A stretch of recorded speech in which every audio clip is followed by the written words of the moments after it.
नमस्कार मित्रों, जय माता संता। आज हम बात करेंगे श्रीमाली ब्राह्मणों के द्वितीय महान ग्रंथ श्रीमाल पुराण की। श्रीमाल पुराण वास्तव में 8वीं शताब्दी से लेके प्रथम शताब्दी के बीच लिखा हुआ है। श्रीमाल पुराण की भी स्थिति ऋग्वेद के समान ही है लगभग। जैसे ऋग्वेद में 2 से लेके 7 मंडल मुख्य है, ओरिजिनल है, उसी प्रकार अगर हम देखें तो श्रीमाल पुराण में भी कुछ अध्यायों को किसी ने बाद में जोड़ दिया है। तो हम बात कर रहे हैं श्रीमाल पुराण की। श्रीमाल पुराण वर्तमान में धीरेन्द्र भारद्वाज जी और भावेश भारद्वाज जी के द्वारा बहुत प्रयास से रमाकांत जी, व्यास जी के सहयोग से श्रीमाली ब्राह्मणों की महान पत्रिका श्रीमाली संदेश के अथक प्रयास से इसका जो प्रथम संस्करण है वो 15 सितंबर 2016 में निकला है। आप उनसे इसकी प्रति प्राप्त कर सकते हैं। अब हम बात करते हैं श्रीमाल पुराण की। अगर हम बात करें श्रीमाल पुराण का जो मूल ग्रंथ है, जिससे श्रीमाल पुराण के लेखक ने, या ऐसा कहें कि श्रीमाल पुराण के जो लेखक रहे होंगे, उन्होंने कहाँ से ये सामग्री जुटाई, तो ये सामग्री अगर हम देखें तो जो मुख्य ग्रंथ है वो स्कंद पुराण है। स्कंद पुराण अति प्राचीन पुराणों में से एक है। स्कंद पुराण के बारे में ऐसा कहा जाता है कि उसमें भगवान स्कंद द्वारा कहे गए 81,000 श्लोक हैं। स्कंद पुराण की स्थिति वर्तमान में यह हो गई है कि प्राचीन काल में प्रथम शताब्दी से लेके चतुर्थी शताब्दी के बीच यह पाया जाता है कि इस दौरान जो स्कंद पुराण है वो लिखा गया होगा। बाद में कुछ लोग जो पश्चिमी उत्तर प्रदेश के आसपास के करीब जो लोग रहे, उन्होंने अपना एक मनगढ़ंत कहें या कुछ अपनी सामग्री को जोड़कर खंडात्मक स्कंद पुराण की भी रचना कर दी। वास्तव में जो प्राचीन काल की अगर हम बात करें तो प्राचीन काल में जो स्कंद पुराण है, स्कंद पुराण संहिताओं में वर्णित है। इसे संहिता की बात करें और ऋग्वेद का भी संबंध संहिता से है। ऋग्वेद में कहीं भी खंड का उपयोग नहीं किया गया है। जहाँ तक खंड की बात है तो खंड का संबंध जो संस्कृत से प्राकृत, प्राकृत से पाली, और पाली से जो अपभ्रंश के बाद छोटी छोटी बोलियां बनी, चाहे वो सौरसैनी हो, चाहे अवधी हो, चाहे राजस्थानी हो, तो वहाँ से खंड शब्द की शुरुआत हुई। तो इससे ये बात तो कन्फर्म है कि बाद में मुस्लिम काल के दौरान कुछ लोगों ने जो प्राचीन स्कंद पुराण का संगीतात्मक, संगीता शब्द ही संस्कृत का है, प्राचीनता को दर्शाता है। खंड शब्द अभी का है, इसको आप रिसर्च से जान सकते हैं। तो संगीतात्मक का कुछ पार्ट लेकर, या ऐसा भी कह सकते हैं कि संगीतात्मक को ही बाद में संगीतात्मक में ही कुछ खंडों को जोड़कर, अध्यायों को जोड़कर उनमें एक नए पुराण की रचना हो गई। तो ऐसा भी कह सकते हैं जो संगीतात्मक था उसको, उसमें भी कुछ सामग्री बाहर से जोड़ी गई। तो इस समय परिस्थिति क्या है कि दो स्कंद पुराण प्राप्त हैं। एक संगीतात्मक, इसकी जो प्रति है वो खेमराज श्री कृष्णदास प्रेस मुंबई के पास है। बाकी खंडात्मक वाला जो है उसमें बहुत सारी सामग्री जो संगीतात्मक थी उसको चेंज करने की का भी प्रयास ऐसा दिखाई देता है इसमें। बाकी खंडात्मक की जो प्रति है वो गीता प्रेस में भरी पड़ी है, हम ले सकते हैं। तो यहाँ पर बात हो रही थी प्राचीनता की कि स्कंद पुराण जिसमें श्रीमाली ब्राह्मणों का वर्णन है वो है संगीतात्मक। संगीता शब्द ऋग्वेद से संबंधित है। इससे ये बात प्रकट होती है कि श्रीमाली ब्राह्मण अति प्राचीन ब्राह्मण संप्रदाय से हैं। अब इसका एक सबसे जीता जागता उदाहरण कि श्रीमाली ब्राह्मण अकेले ही ऐसे ब्राह्मण हैं जो जिनकी शाखाएं उत्तर भारत में भी मिलती हैं और दक्षिण भारत में भी मिलती हैं। इससे बड़ा प्रमाण क्या हो सकता है। खैर, हम इस संबंध में अभी बाद में चर्चा करेंगे। हम बात कर रहे थे कि श्रीमाल पुराण जो है उसकी जो जीवित है या जीवन देने वाला जो ग्रंथ है वो संगीतात्मक स्कंद पुराण है, जिसकी कॉपी खेमराज श्री कृष्णदास प्रेस मुंबई के पास है। आप वहाँ से ले सकते हैं। अब जो संगीतात्मक है और खंडात्मक दोनों में 81 हज़ार श्लोक है। खंडात्मक में अगर हम बात करें तो खंडात्मक में माहेश्वर, वैष्णव, ब्राह्मी, काशी, अवंती, ताप्ती, रेवा, नागर, प्रभास ये खंड है। रेवा खंड में कथाएं भरी पड़ी हैं। उन कथाओं से एक जैसी सब मिलती जुलती कथाएं हैं जिनसे पूजा में जो व्रत का परिचालन है वो लगता है वहीं से हुआ। अब हम बात करेंगे संगीतात्मक स्कंद पुराण की अगर आप बात करें तो यहाँ पर क्या है कि अगर आप खंडात्मक में देखेंगे तो खंडात्मक में अधिकतर स्थानों को महत्वता दी गई है, काशी अवंती को महत्वता दी गई। तो इससे ये बात प्रकट होती है कि जिसने भी खंडात्मक की रचना काशी के आसपास के क्षेत्रों में ही हुई है।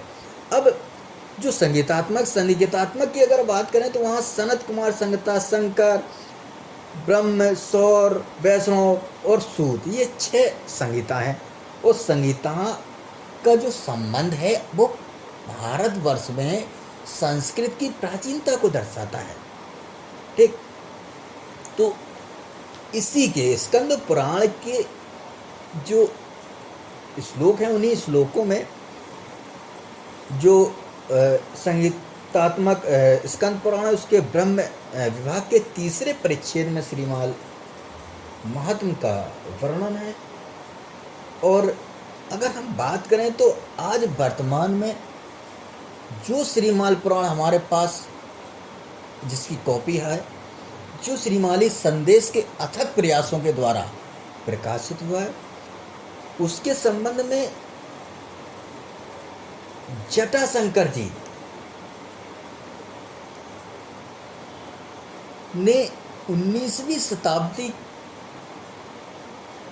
के उत्तरार्ध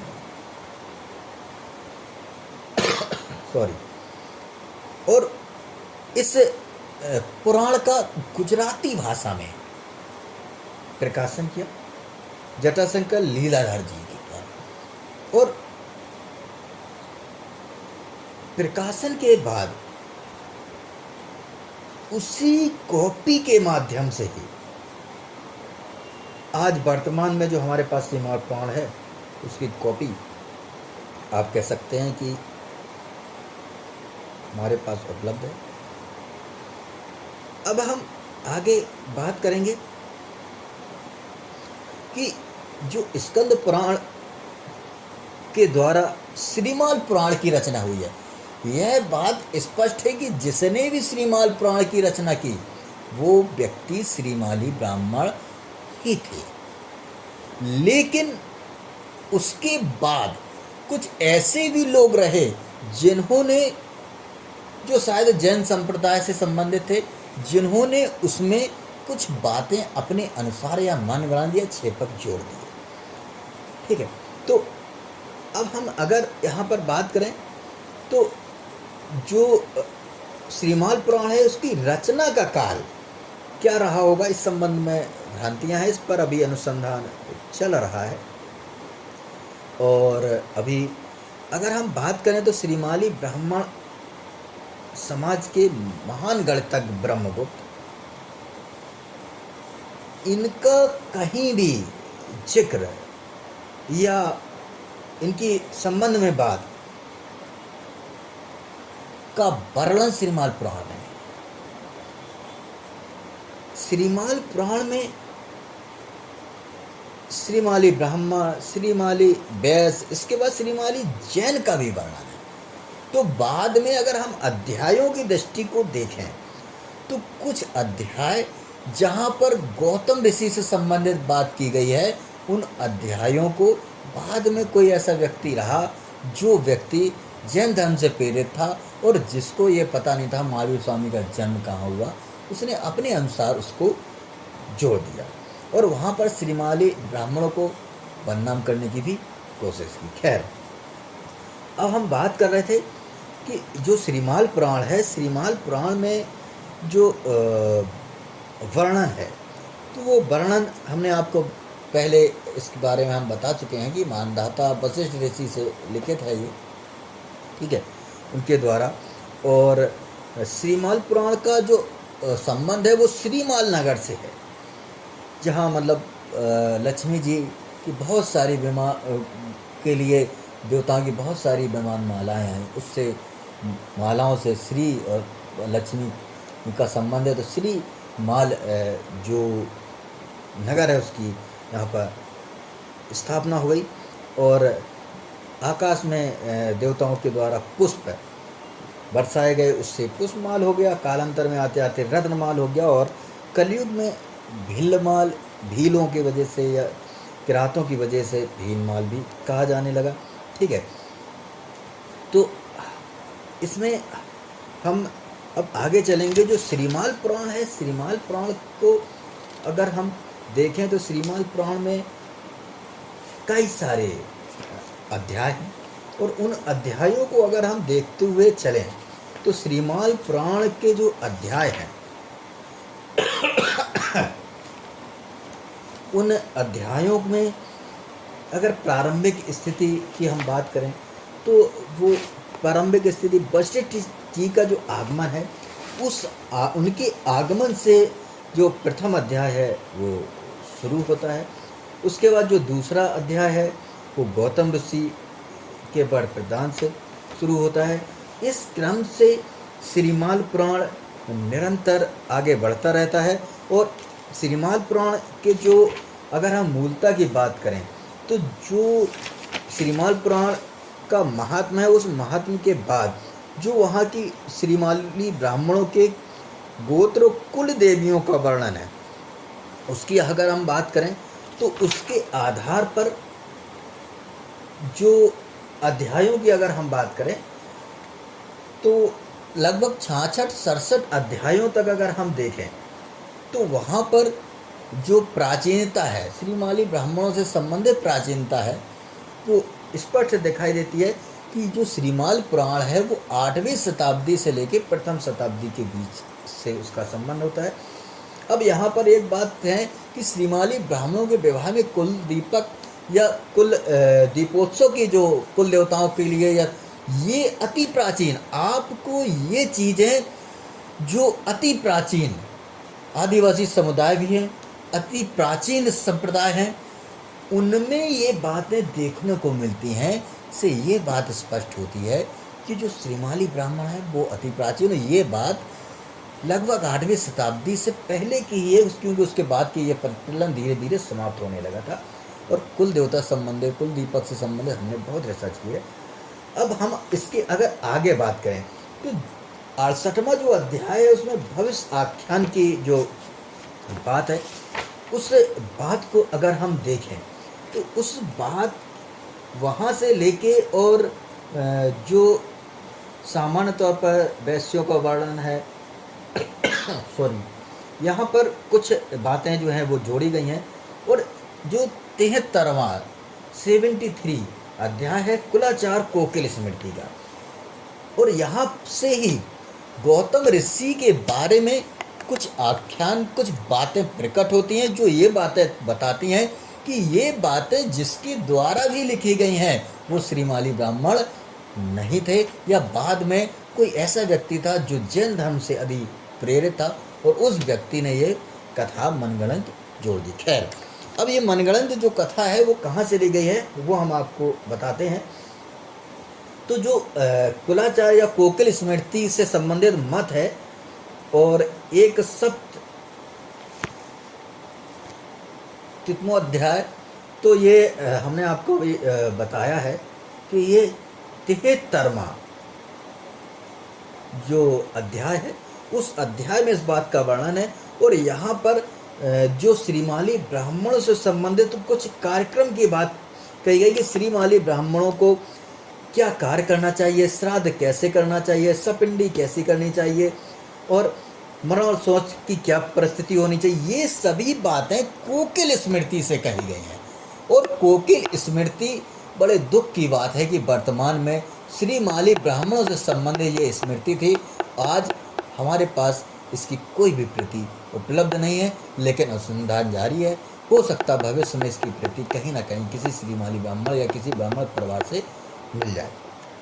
तो जो कोकिल स्मृति थी उसमें कोकिल जो कोयल की तरह कि जो भिन्न भिन्न प्रकार के मत थे, श्रीमाली ब्राह्मणों का अनुभूत मत थे, उन मतों को उसमें रखा गया था। जैसे जो कोयल होती है वो अपने अंडे अलग रख देती है कौवे के उसमें और फिर ना वापस कोयल कोयल ही रहती है, तो ऐसे ही उसमें बहुत सारे अलग अलग मत थे जो श्रीमाली ब्राह्मणों से संबंधित थे। बड़े दुख की बात है कि ये स्मृति आज हमारे बीच अभी उपलब्ध नहीं है। और ये श्रीमाली ब्राह्मणों से संबंधित, और स्मृतियों की अगर हम बात करें तो 4वीं शताब्दी के उत्तरार्ध के बाद स्मृतियाँ मिलना कठिन होती हैं। प्रथम शताब्दी और से ही प्रारंभ होती हैं स्मृतियाँ। मनु की अगर हम देखें, उसके बाद की देखें, तो ये बात है कि जो स्मृति है 4वीं शताब्दी के करीब की बात होती है, लेकिन उसमें इसमें कोई वर्णन नहीं है। तो इसका मतलब है कि 4वीं शताब्दी से लेकर 8वीं शताब्दी के बीच ये पुराण श्रीमाल पुराण लिखा गया होगा। खैर, अब हम आगे चलते हैं जहाँ पर ये जो श्रीमाल क्षेत्र है, श्रीमाल क्षेत्र का जो वर्णन है, अगर उस वर्णन की हम बात करें तो उस वर्णन में जो गौतम ऋषि का वर्णन है, और गौतम ऋषि को यहाँ पर जैन घोषित किया गया है। और ऐसा यहाँ पर जो जैन धर्म का विस्तार का अध्याय है, यहाँ पर ऐसी कहानी बताई गई है कि जो गौतम ऋषि थे और कुछ श्रीमाली ब्राह्मण दुर्भिक्ष के दौरान श्रीमाली ब्राह्मणों को गौतम ऋषि ने पालन पोषण किया, और उसके बाद श्रीमाली ब्राह्मण ईर्षा करने लगे और उन्होंने ईर्षावश ही श्रीमाली ब्राह्मणों ने एक गाय बनाई, और उस वह गाय जब जो मानव निर्मित थी वो जाकर गौतम ऋषि के पास गई तो उन्होंने उसको मारने का प्रयास किया और उनको गौहत्या लग गई। और उस गौहत्या के से उस परिणाम से जो गौतम ऋषि थे वो श्रीमाली ब्राह्मण जो भी उस समय रहे, तो उन्होंने उसके लिए पारण के लिए व्रत की बात की। बाद में गौतम ऋषि को ये बात पता चल गई, ये ऐसा घृणित कार्य श्रीमाली ब्राह्मणों ने किया। ये जो बात है, ये किसी व्यक्ति ने जानबूझकर श्रीमाली ब्राह्मणों को कन्वर्ट करने के लिए या श्रीमाली ब्राह्मणों को जैन संप्रदाय में लाने के लिए या उनको बदनाम करने के लिए ऐसी बात, क्योंकि राजस्थान में जहाँ तक बात है, यदि हम 7वीं शताब्दी की बात करें तो 7वीं शताब्दी के दौरान कन्नौज के एक राजा जो जिनका ममाना श्री जोधपुर के पास था, वहाँ पर उन्होंने अपने मामा को धोखे से मार दिया और मारने के बाद वहाँ राजा बन बैठे। तो श्रीमाली ब्राह्मण इतने ईमानदार थे कि उन्होंने उनका राज तिलक तक नहीं किया, और राज तिलक के लिए फिर उन्होंने 1000 कानकों जो ब्राह्मण उत्तर प्रदेश से बुलवाए।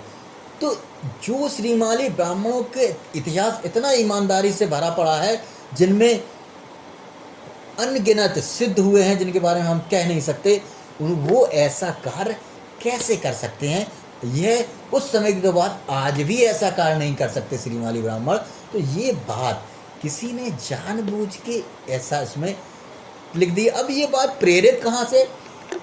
अब इस बात की अगर हम बात करें तो गौतम ऋषि से संबंधित जो आख्यान है, गौतम ऋषि श्रीमाली ब्राह्मण थे।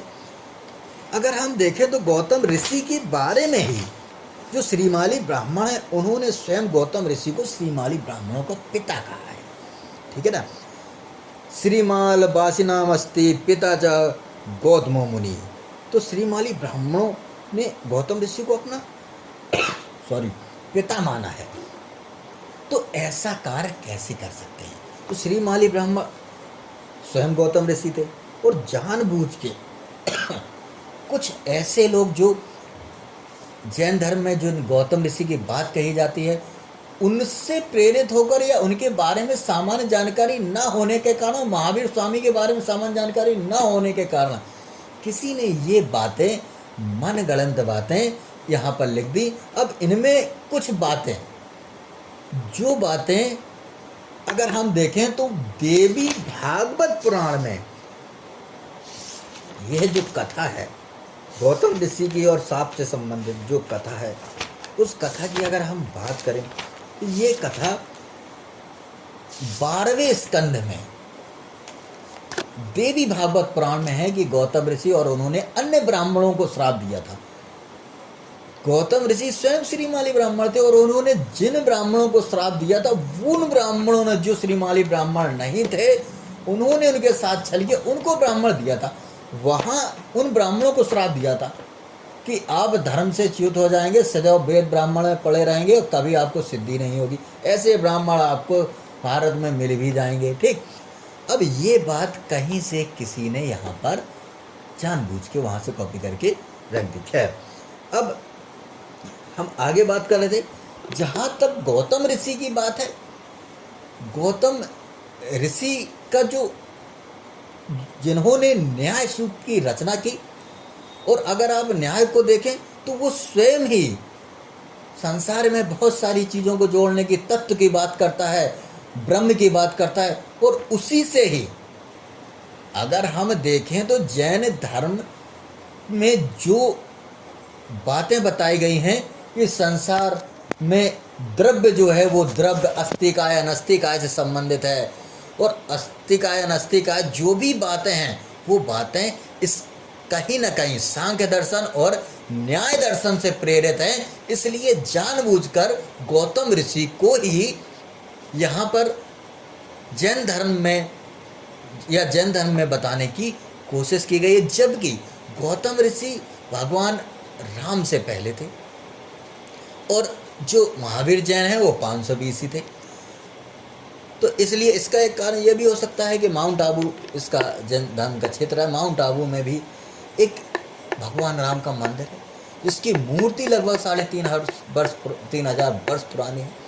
तो यहाँ पर ये बात प्रकट होती है कि श्रीमाली ब्राह्मणों को उनकी श्रेष्ठता से डरकर या श्रेष्ठता से ईर्ष्या के बल ऐसा वृत्तांत लिखा गया है, जबकि ऐसा संभव नहीं है। आज भी हम समझते हैं कि शायद हमने लगभग 10,000 पुस्तकें, आध्यात्म की लगभग 10,000 पुस्तकें पढ़ी होंगी, और सामान्य नहीं, असामान्य बहुत कम ही, शायद ही कोई ऐसा तांत्रिक ग्रंथ हो जाना पड़ा। और हमने कहीं पर भी जो सामग्री श्रीमाली ब्राह्मणों के पास हमने देखी है, वो सामग्री हमने कहीं नहीं देखी। इसका प्रमाणिकता के तौर पर अभी नई ताज़ी आई हुई 2-4-5 साल की पुस्तक ब्रह्म कर्म जो प्रवीण त्रिवेदी जी के द्वारा हमें प्राप्त हुई थी, और मैं समझता हूँ कि शायद मैंने कर्म कांड की उससे उत्कृष्ट पुस्तक आज तक न पढ़ी है, ना भी देखी है। और उसमें जो दुर्गा सप्तशती का वर्णन है, हमने सुना है कि कोई कहीं बनारस में अनुलोम विलोम का है, मंत्रातकात तक हमने कभी नहीं देखा है। तो इन बातों से इस बात का पता चलता है कि जो श्रीमाल पुराण और श्रीमाली ब्राह्मणों के बारे में वर्णन की बातें हैं, वास्तव में सही, ये अक्षरशः सत्य है कि श्रीमाली ब्राह्मण निश्चित तौर पर श्रेष्ठ ब्राह्मणों की सूची में है। और जब जातियाँ नहीं बनी थी उस समय भी वो ब्राह्मण थे। षष्ठी जब बनी होगी, उत्तर में भी वो पाए जाते हैं और दक्षिण में भी पाए जाते हैं। और इस बात की प्रमाणिकता के आधार पर जो श्रीमाल पुराण है सॉरी श्रीमाल पुराण में, तो जो प्रमाणिकता की बात करें तो श्रीमाली ब्राह्मणों की, चाहे उपासना की बात करें हम, चाहे उनके वैवाहिक संस्कार की बात करें, और उन्होंने दावा भी किया है निश्चित तौर पर जो श्रीमाली ब्राह्मणों की पद्धति है, चाहे जो भी ब्राह्मण हो, उसको ठीक से करा पाना संभव नहीं है। ये हमारा भी अनुभव। खैर, आगे हम चलेंगे कि श्रीमाली ब्राह्मणों की जो पद्धतियां हैं, जो चलन है, प्रचलन है, वो राजस्थान से अधिकतर संबंधित है। और कांची श्रीमाली ब्राह्मणों से, या उत्तर प्रदेश में जो अब नामात्र कुछ बचे हुए श्रीमाली ब्राह्मण हैं, उनसे उसका कुछ संबंध कम दिखाई देता है। उसका एक कारण है कि जो श्रीमाली ब्राह्मण महाभारत काल के बाद उत्तर प्रदेश में आकर रहे होंगे और बाद में भी रहे होंगे, तो उनका संपर्क वहाँ पर थोड़ा सा कम रहा होगा। तो जो लेखक हैं श्रीमाल पुराण के, उन्होंने अधिकतर बातें वहीं से संबंधित लिखी हैं। और जिसमें जैसे हमने आपको बताया था कि गोत्र की देवी अरिष्टा, गौतम गोत्र की देवी अरिष्टा, जिनको बाद में संहिता कहा जाने लगा, इसका मतलब है कि वो अति प्राचीन है। और जो महाकाल संहिता है, महाकाल संहिता उनका वर्णन करती है। महाकाल संहिता अपने आप में बहुत बड़ा तांत्रिक ग्रंथ है, और इसके बारे में हम कुछ कहें तो ये हमारी मूर्खता होगी। ठीक है, तो वो इस बात का वर्णन करती है। इस बात से ये पता चलता है कि जो अरिष्टा देवी का वर्णन है, निश्चित तौर पे अति प्राचीन, श्रीमाली ब्राह्मण अति प्राचीन ब्राह्मण शाखाओं में से एक है। और हमने इस बात का स्वयं अनुभव करके देखा है कि यदि किसी अन्य ब्राह्मण से अनुष्ठान कराया जाए, उसकी जगह श्रीमाली ब्राह्मण से अनुष्ठान कराया जाए, उसे अनुष्ठान का पता हो या ना हो, लेकिन वो सफल ही रहता है। तो ये बात जो श्रीमाल पुराण में भी बताई गई है, वो निश्चित तौर पर अक्षरशः सत्य है। केवल जो गौतम ऋषि से संबंधित बात है, जो श्रीमाली ब्राह्मणों को जानबूझ के या भ्रमित करने के लिए या जैन धर्म के प्रचार के लिए किसी ने उसमें मिथ्या जोड़ दी है, वो बात वहाँ पर अलग ही समझ में आती है कि सही नहीं है। इसके अलावा अभी श्रीमाल पुराण पर और अनुसंधान चल रहा है, और जैसे ही हमें और भी बातें पता चलती हैं, प्रमाणिकता के आधार पर हम इन बातों को आपके सामने रखेंगे। यदि हमारी इस जांच पड़ताल में कोई त्रुटि रह गई है, तो उसके लिए आप हमें क्षमा करें और हमें बताएं, ताकि हम उसको और अच्छे से जोड़ सकें। श्रीमाल पुराण से संबंधित जो और बातें हैं, उन बातों को उसमें जोड़ा जा सके। हो सकता है कि संस्कृत में श्रीमाल पुराण होने की वजह से ट्रांसलेशन में कुछ कमी हो, उसी के आधार पर हो सकता है कि हमारे द्वारा भी कुछ कमियां रह गई हों। तो उसके लिए हम आपसे सदैव क्षमा प्रार्थी रहेंगे, और आपसे आशा करते हैं कि आप हमारा मार्गदर्शन करें, तो हम आगे जो आने वाले समाज से संबंधित हमारे बच्चे हैं, जो जिनको आगे समाज की स्थापना में अपना सहयोग प्रदान करना है, उत्कृष्टता में सहयोग प्रदान करना है, श्रीमाली ब्राह्मण समाज का जो गौरव है उसको बना के रखना है, उनको हम कुछ नींव के पत्थर बता सकें। धन्यवाद। नमस्कार मित्र।